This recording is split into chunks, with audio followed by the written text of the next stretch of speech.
Welcome to Lionheart Academy. This is Richard Tai. We're continuing our trigonometry lessons. Today is trigonometry lesson number 56. We're continuing vectors. Now today we're going to talk about projections, components, projections a little bit more, and the concept of work. Okay.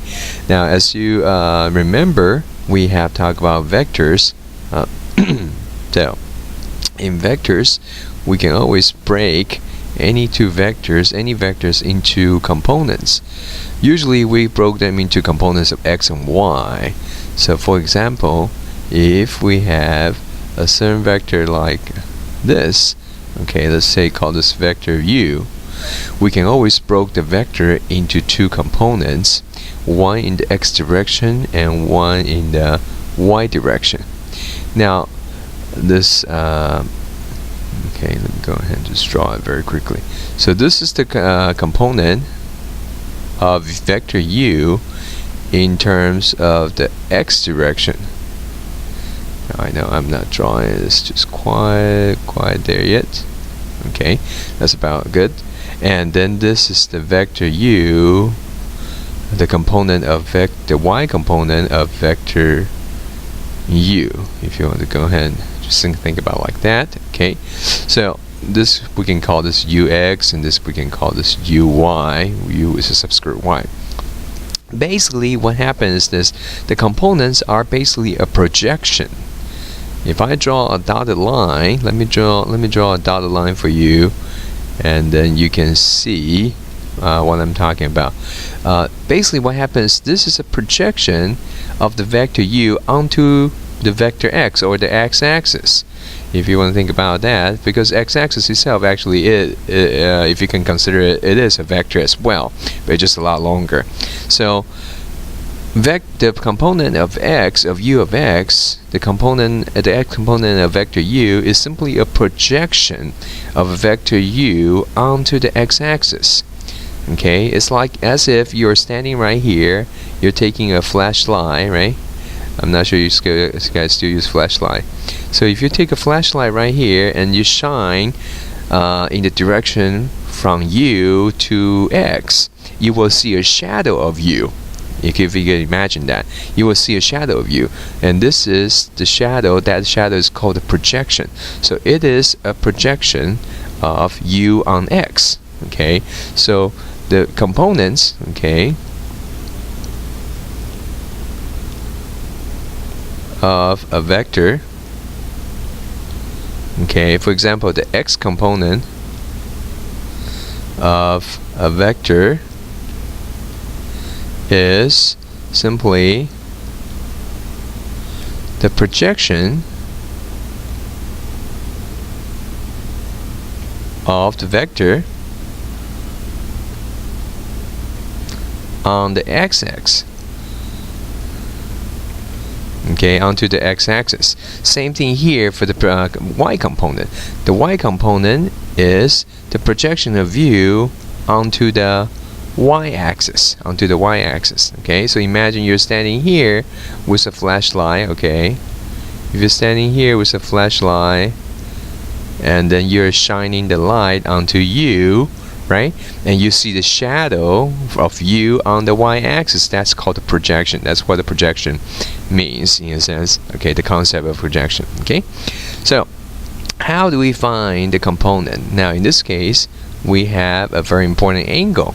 Okay, in this case, well, of course the angle theta is actually this angle theta, but this angle theta and this angle theta prime, this angle theta prime is the what? The if you remember from many lessons ago, this is the, what do you call this? The reference angle. That's right, the reference angle of angle theta. So anyway, so angle theta and angle theta prime, they determine what will ux be, what will uy be. So the ux, the component of ux, will simply be the magnitude of u, okay, times cosine of the angle theta, because ux is the cosine angle theta, times the I vector. Why do we time the I vector? Because I vector is the unit vector in the x direction. Okay, I vector is unit vector in the x direction. So uy, the uy will be the magnitude of u times cosine times, sine of the angle theta. Okay, sine of the angle theta, because this is the opposite side. If you move this vector over here, it will be the opposite side, times the j vector, So of course, we have been using this part, okay, the magnitude of u times cosine theta, for a little bit more, because a lot of times we just want to find the magnitude of that component. But the I vector and the j vector gives the direction of those vector components, okay? So this is a very useful, very useful situation. As long as we know the directional angle of our angle theta here and the magnitude of the vector, we can break it down into the I component, the x component, and the y component, okay?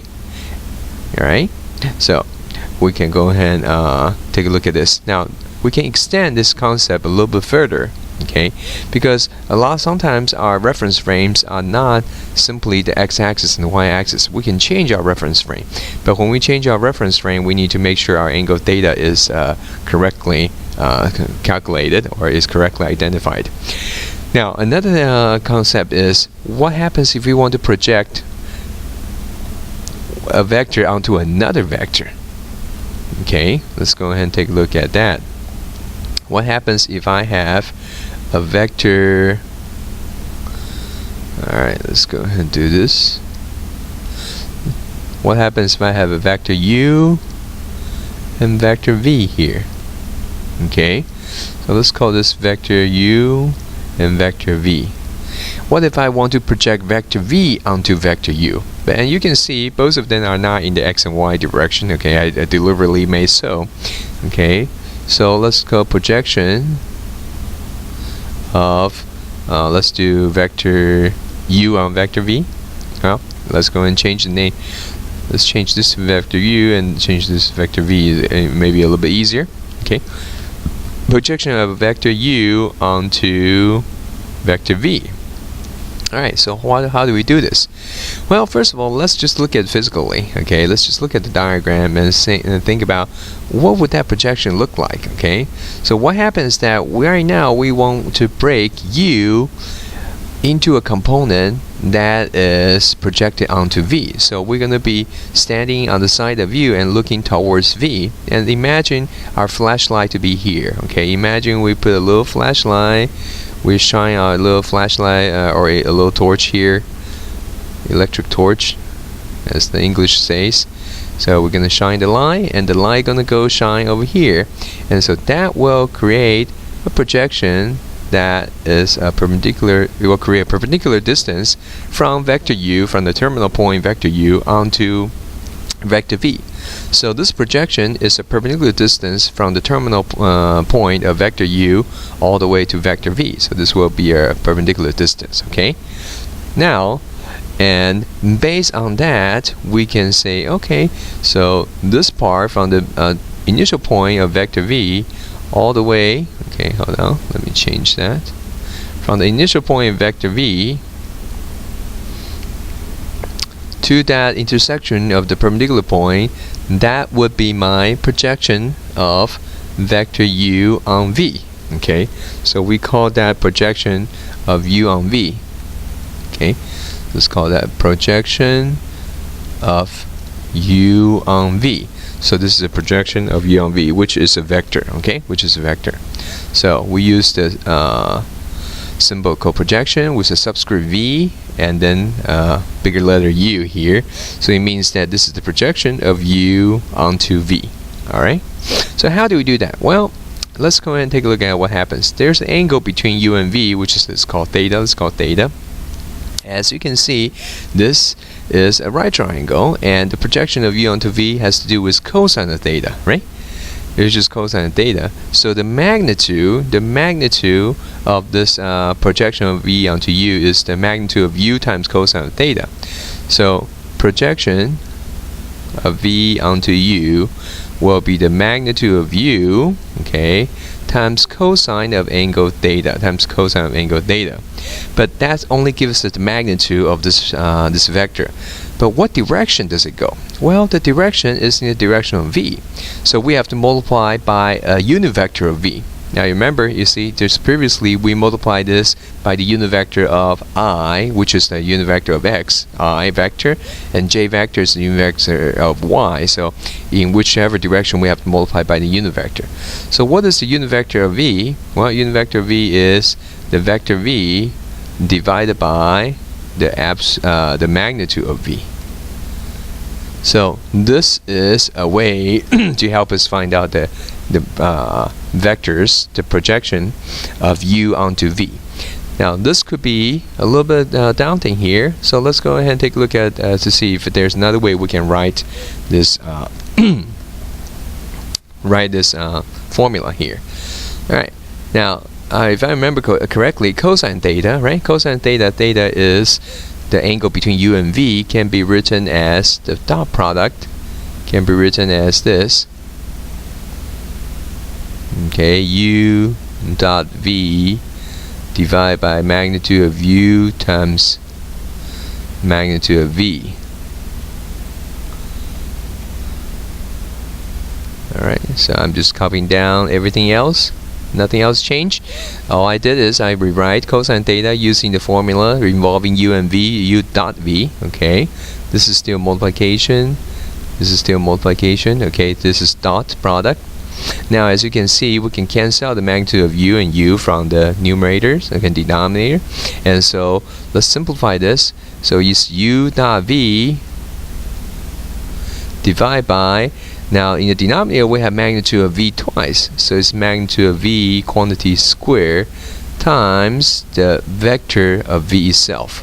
So this vector of v will give us the vector directional. You see, u dot v will give us a scalar, and then magnitude of v squared is also a scalar. So those are two formulas that we can use to help us find the projection of v on u. Okay, the projection of v on u, and we can actually break u into two parts. Okay, one is the projection of v on u. The other one is it's not the projection, but the orthogonal, okay, component, which is perpendicular, the other component, to v, which we can also do that. That's not a problem. Let me go ahead and use red. So this component, okay,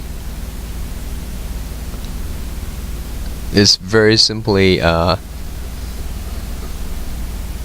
okay, this component, let's call that W2. Alright, let's call that W1. So u can be broken down to W1 plus W2, and since W1 is the projection of u onto v, and so W2 will simply just be u minus W1. So once we find the projection of u onto v, we can subtract that from u, and then we can get W2. That's one way to do it. Another way is we can use the magnitude of cosine. Okay, magnitude, excuse me, the magnitude will be sine, I'm sorry, it will be magnitude of u sine theta.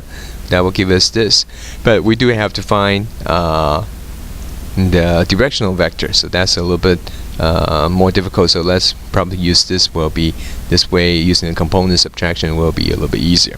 But anyway, so this will give us some flexibilities to allow us to find the projections onto vectors onto each other. Alright, so this is something that we can definitely use. Now another concept before we finish vectors is the concept of work. Okay, now I know we've been doing a lot of work already, but this is a concept of work. It's a different kind of concept of work.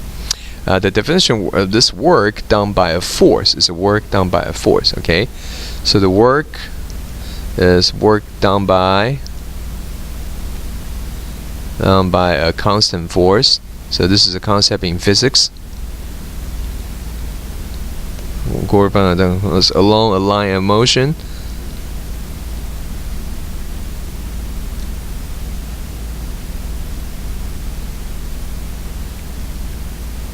So what we are doing is we're talking about, let's say for example, we have a box, an object. Maybe it doesn't have to be a box. Let's say we have some kind of heavy object, some kind of object that has weight. Let me just draw 2D. That'll be fine. Alright, so this object, okay, so a force is applied to this object, okay, and this force is applied to the object, and then it applied to the object for a certain distance because it moved the object a certain distance, okay, and based on the angle between them, okay, based on these calculations, we can calculate for the work done by the force based on the displacement, the distance or the displacement of the object. So the work is not a vector, work is scalar, is simply the force dot the displacement. D is the displacement, okay. So the force factor, F factor, is the force applied, is a constant force. Alright, if it's changing, then we have to use calculus, and we will get that. Then we'll have to get to calculus next year, or next time, later on, when down the road. This D is displacement, okay. Displacement is the change in the position of the object. So if we so this is a very simple concept, and so this F dot D therefore is the magnitude of the force, right, times the magnitude of the displacement times cosine of the angle theta in between them, okay. So the angle theta in between them is very important. So that means if you apply the force 100% parallel to the displacement, then cosine of theta will be equal to 1, because theta is 0, cosine of theta will be 1. That means you're applying your full force. The full force is reflecting the whole force. Every part of your force is working. So there's a work done by all the force. But if your force is applied at a certain angle, then only the projection, because you see this is basically what the projection is, right? If you go back, if you can see F cosine theta, F cosine theta is the projection of F on D, basically, okay.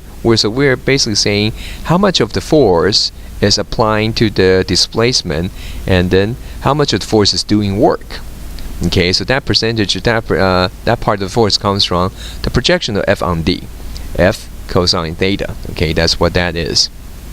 All right, so let's do a quick example. So for example, we have a box, an object. Okay, let's say the object weighs 300 pounds, 200 pounds. Okay, and or let's say it weighs 100 pounds, and you're applying a certain force. You're applying a force, let's say 120 pounds. Of constant force. A pound is a measurement of force rather than a measurement of mass, okay, but it's also a measurement of weight. So you have pound mass and pound force. Actually they're both of them, but we're going to use pound here to represent force today. And the displacement, let's say you were able to displace it for 50 feet across, 50 feet across the schoolyard, or across the floor, across the room. Here you draw 50 feet across the ground. Alright, so how do we go and calculate the work done by the force? And let's say the angle between the two forces, angle between the force you're dragging, the angle between you're dragging at a 30-degree angle, okay. So a little slanted, a 30-degree angle, not all the way down but not all the way up. You won't be able to drag it 90 degree. If you drag it at 90 degree to horizontal, then the box will not move horizontally, right? It will only move up. So anyway, so let's go ahead and calculate the work done. So the work done will be the force dot the displacement, okay. So it's magnitude of the force times the magnitude of the displacement times the cosine and the angle between the displacement and the force, okay. Alright, so the magnitude of the force here is given to us is 120 pounds. Okay, 120 pounds. And the magnitude of the displacement is 50 feet. Okay, and cosine of the angle of 30 degrees. Alright, so cosine of 30 degrees would be square root of 3 over 2.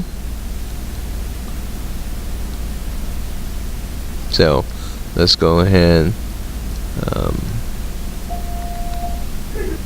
So this would be 120 times 50. That would be 6,000 times square root 3 over 2. So this will be 3,000 times square root 3, and then this would be approximately 3,000 times that. So let's go ahead. I'm just gonna give me an approximate number. So 5,196.2 foot-pound. So the unit is foot-pounds because it's 120 pounds times 50 feet, so it's foot-pound, and which is a unit for measurement of energy, measurement of work. Okay, so this is a very simple example. Of course, there can be other examples, but basically this applies. Okay, this carries out the excuse me. Oh, I went up too far. This carries out the concept of projection, because as we say, right, the force. If you take a look at this, we can go ahead and see the projection of the force on the distance. That's what matters, right? The projection right here, the projection, the green one is the projection. So this projection is what matters. Okay, and that's the projection of F on D. Okay, so if I go ahead and write it like this, it's the projection of F on D.